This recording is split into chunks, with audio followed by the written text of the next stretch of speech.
So I really just want to jump in very quickly to start off this conversation with the pros and cons, essentially, that you've seen both working in a startup and then working on your own. Yeah. Obviously you learn a lot of lessons along the way. Yeah. Because I think a lot of people do debate whether they should join one or start their own. Yeah. So what would those be from your experience? Cool. Well, great to be here, Jonas. I'm 39, so I am a startup survivor, but there's hopefully plenty more years in the tank from me before that.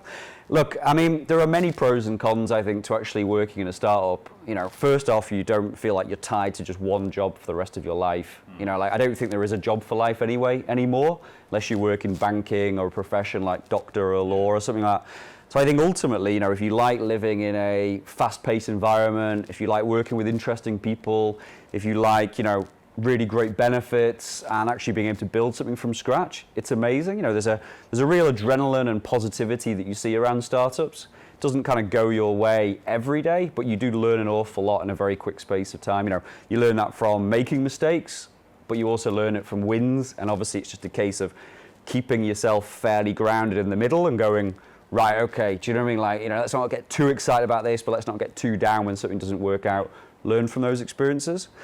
I think probably on the cons, I haven't really discovered too many cons so far, apart from, say, when something really doesn't work out.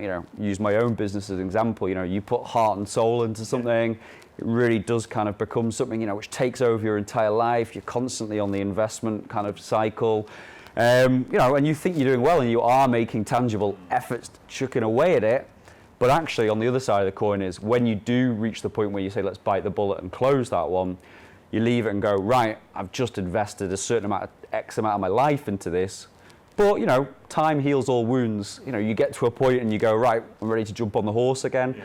You have to learn from those mistakes. You kind of move on. And then you realize that next time you do it, it's going to come out better. So it's a constant evolution, really, of your own skills, your ability, your emotional intelligence, building up a thick skin, just basically being able to do this. And I've worked in many startups, like you said, all over the world, and that's what I love, about it so much. It's interesting.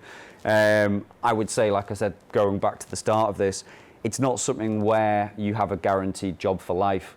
Think of these as mini sprints. You might get 1 or 2 years out of some might be 4 or 5 years, some you might make decent money on stock options and exits and stuff like that. Some might be mini projects, a bit like the WeWork Labs. I love that job. I was, mentoring new startups coming through. That filled me with excitement every day.